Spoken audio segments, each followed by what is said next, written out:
Olá amigos investidores, estamos de volta para mais um vídeo. No vídeo de hoje a gente vai falar sobre o fundo imobiliário de papel, sim, de papel. Daqui a pouco eu explico por que eu mudei aqui a minha opinião. RZTR11 da Risa Asset. E vamos falar do relatório do mês de maio, que foi lançado recentemente, ainda está quente, que trata dos dividendos que foram pagos agora no mês de junho. Mas antes vamos passar algumas informações importantes para vocês sobre o fundo. Nos últimos 12 meses, o fundo distribuiu um dividend yield equivalente a 12,77%. Sim, meus amigos, 12,77%, que mesmo considerando que o fundo seja de papel, é um dividend yield top, se compararmos ele a um fundo de papel high grade. E eu acho que, considerando ele como fundo de papel, ele tem e deve ser comparado a um fundo high grade. Porém, contudo, todavia, o fundo está com P sobre VP de 0,94, ou seja, está com um desconto de 6%, indicando que pode sim ser um bom momento de entrada no fundo. Por quê? Exatamente porque ele está com esse desconto. Lembrando que aqui a gente não faz recomendação nem de venda, nem de compra de nenhum fundo imobiliário, nenhum fiagro, nenhum FINFRA, nenhuma ação. Só você, somente você pode decidir se é bom ou não tê-lo na sua carteira. Você vai pegar essas informações que eu estou passando para você, você estuda melhor e você decide se vale a pena ou não colocar ele na sua carteira. Porém, eu gosto sempre de colocar, porque eu considero isso mais justo, esse dividend yield distribuído nos últimos 12 meses, puxando a cota de valor de mercado para o valor patrimonial. Ou seja, como o P sobre VP estivesse 1. Nesse caso, o dividend yield cai de 12,77% ao ano para 11,96%, ou seja, cai em torno de 0,80%, o que ainda continua sendo um yield bom, considerando ele, como eu falei, um fundo de papel. O último dividendo distribuído por ele, assim como nos últimos meses, ele distribuiu 90 centavos. E sim, meus amigos, 90 centavos dá um yield de 0,92% ao mês. E esse yield também é comparável a fundo de papel high grade. Eu falo fundo imobiliário de papel high grade. E aí você deve estar se perguntando, mas Adriano, tu não dizia que esse fundo aqui era fundo de tijolo? Por que agora você está dizendo que era um fundo de papel? Pessoal, exatamente porque eu fui influenciado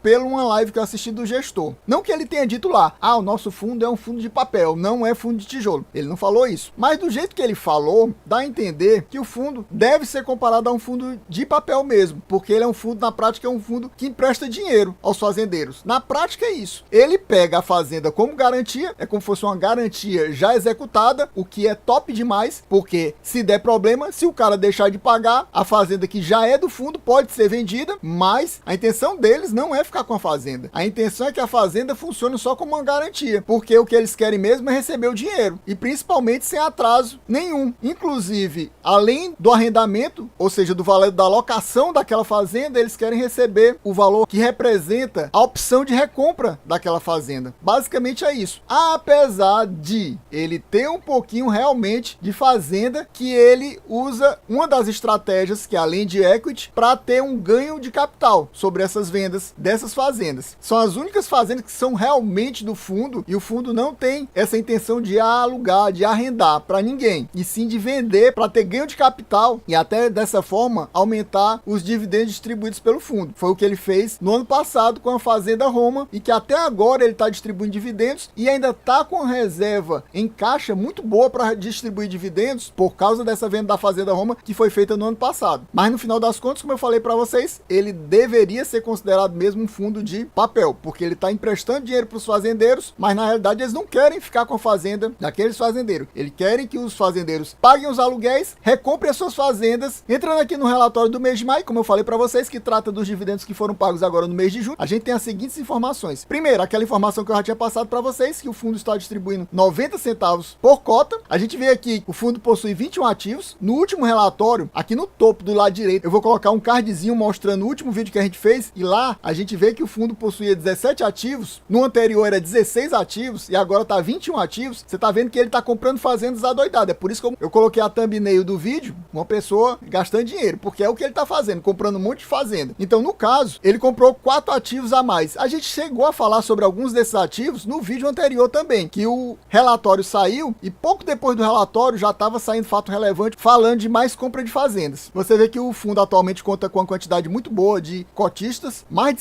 120 mil cotistas e a cota de mercado no momento está relativamente baixa. Está abaixo desses R$ 98,10 que está mostrando aqui. Até porque teve uma queda recente na bolsa e o RZTR foi um dos mais afetados, porque além da questão dos juros futuros que afeta aqui os investimentos nos fundos imobiliários, ele teve um problema que uma casa de análise que colocava ele na carteira retirou a recomendação de compra dele. Como retirou a recomendação de compra, muita gente que era investidora do fundo sai do fundo e com isso o valor da cota cai. Então ele teve uma queda de cota muito alta umas 2 semanas atrás, mais ou menos, e agora que ele já deu uma recuperada. Nos últimos dias voltou ao IFIX subir e com isso ele também subiu o valor da cota dele. Senão estaria até mais baixo do que esse P sobre VP que eu falei para vocês de 0,94. Aqui a gente entra na DRE do fundo. Aqui ele só traz 2 meses, o que eu não gosto. Como eu gosto de falar para vocês sempre, para mim o ideal é 1 ano, no mínimo 6 meses, e aqui ele só traz 2 meses. Tá entre as piores DREs, só não é pior do que aqueles fundos que trazem 1 mês só de DRE. Aqui a gente vê o seguinte, teve um acréscimo aqui nas receitas imobiliárias do fundo, e essa receita imobiliária vem exclusivamente de arrendamento, porque não teve essa questão da valorização imobiliária. Até nisso essa DRE é mal feita, porque receita imobiliária aqui, pessoal, é a soma de arrendamento mais valorização imobiliária. Eu descobri isso recentemente vendo relatórios antigos do fundo. Só que não fica claro que esse mais esse vai dar esse, mas é isso que acontece. Valorização imobiliária é basicamente o ganho de capital. Quando o fundo tem um ganho de capital, eles colocam aqui, nessa linha, o ganho de capital. E aí soma com arrendamento e aumenta a receita imobiliária. Nesses 2 meses você vê que não teve valorização imobiliária nenhuma e todo o dinheiro foi dos arrendamentos. E aí teve um aumento de 14 milhões para 17 milhões, exatamente porque o fundo comprou esse monte de fazenda recentemente, automaticamente aumentou as receitas de aluguéis, que são os arrendamentos das fazendas. E o fundo teve uma diminuição aqui considerável na receita financeira, que era aquele dinheiro que estava aplicado provavelmente em 100% do CDI, que o fundo tinha recebido das emissões. Então ele comprou fazenda e diminuiu o valor que ele estava recebendo de juros. Caiu de 4 milhões e 200 mil para 1,5 milhão,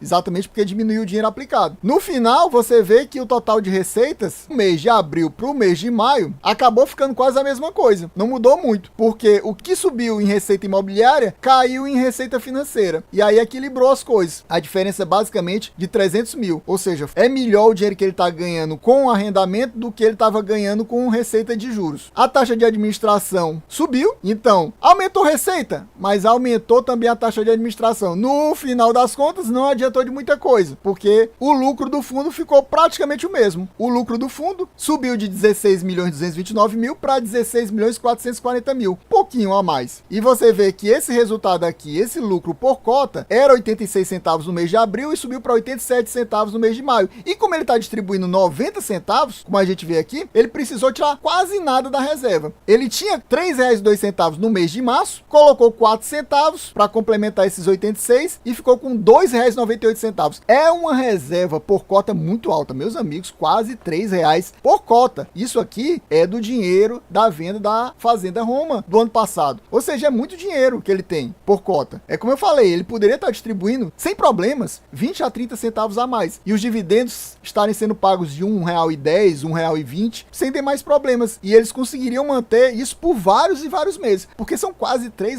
Mas ele não está distribuindo. No mês de maio, por exemplo, ele precisou complementar com 3 centavos e ficou com R$ 2,95, ainda continuou próximo de R$ 3. Ou seja, se ele distribuísse 30 centavos por mês, desses 2,95, ele conseguiria pagar durante 10 meses R$ 1,20 praticamente. Mas não, ele está mantendo essa reserva. Aqui ele fala, a parcela proveniente da venda da Fazenda Roma foi integralmente recebida. A previsão é que ele recebesse no mês de maio. E ele recebeu. Agora sim, aquele valor ali que tem escrito em reserva, realmente está no caixa do fundo. E antes de a gente entrar nesse comentário do gestor, eu queria perguntar para você possui o RZTR11 na sua carteira? Tá pensando em colocar ele na sua carteira? Tá pensando em aumentar a sua posição, reduzir a sua posição ou até mesmo zerar a sua posição? E meu amigo, se você ainda não é inscrito nesse canal, não perca mais seu tempo de forma alguma, já se inscreva agorinha mesmo. Já deixa aquele likezão, já ativa o sininho, já deixa aquele comentário para ajudar a gente a bater a meta de 600 views. Sim, 600 views. Se batermos essa meta no finalzinho mais ou menos do mês de julho, estaremos trazendo mais uma leitura agora do relatório do mês de junho aqui do RZTR11 da Risa Asset. Então, o comentário do gestor é para variar, ele falando que tem mais 2 termos de compromisso para aquisição de 2 propriedades. Uma no Alto da Parnaíba, no Maranhão, e outra em São Miguel das Missões, no Rio Grande do Sul. Esses comentários aqui, ele trouxe nos últimos relatórios. Como ele ainda não concluiu as compras, ele mantém. você vê que dos meses passados para cá diminuiu a quantidade de propriedades que ele disse que está comprando, porque uns 2 meses atrás dizia que eram 5 propriedades, aí citava as várias cidades. Agora, como ele já comprou algumas dessas, a gente vai ver já no portfólio do fundo daqui a pouquinho. Agora faltam só essas duas aqui para ele concluir. No total das compras dessas duas, quando tudo der certo, são 62 milhões. Quando isso for finalizado, o fundo vai ter 75% da quarta emissão totalmente utilizada. Ele já concluiu todas as compras referentes à terceira emissão, concluiu no mês passado e agora vai concluir praticamente tudo, vai ficar ainda com 25% do dinheiro em caixa para comprar mais fazendas. E chegamos aqui no portfólio do fundo e ele coloca aqui por ordem de compra, viu, pessoal? Então, até o vídeo anterior, ele não possuía esses 4 ativos aqui, dessas 4 cidades, desses 4 devedores aqui. Caps, Montina, Dalhousie e Les. São os 4 novos devedores que não estavam no último relatório, que ele citava que estava para comprar, que a gente até trouxe alguns fatos relevantes lidos no último vídeo, falando sobre essas compras de alguns deles. Teve compra aqui que saiu já depois que eu fiz o vídeo, por isso que nem apareceu lá no vídeo anterior. Aqui do lado você vê o nome dos devedores, esses são os 4 novos, esses outros são os mais antigos. Aqui você vê a tese de investimento, que é algo que eu cito em praticamente todos os vídeos, por isso eu não vou citar novamente. Você vê que as únicas fazendas que o fundo realmente tem intenção de vender são essas duas aqui, em Vanderlândia, que estão na estratégia Land Equity. Por isso, todas as outras fazendas possuem opção de compra, na prática seria recompra, porque elas foram vendidas para o fundo e o arrendatário, que era o ex-dono normalmente, está querendo recomprar, só não é ex-dono no caso da Buy to Lease, que o fundo comprou de um terceiro e está arrendando para um outro fazendeiro. Aqui do lado a gente tem o valor da fazenda, aqui do lado tem o valor das taxas que o fundo está recebendo nessa combinação de aluguel e de venda, que na prática acaba sendo empréstimo, que eu falei para vocês no começo do vídeo, é como se fosse a taxa do empréstimo que ele está cobrando para o devedor. Então, pessoal, a gente vai ficando por aqui, espero que vocês tenham gostado. Quem gostou já sabe, se não for inscrito, se inscreva agora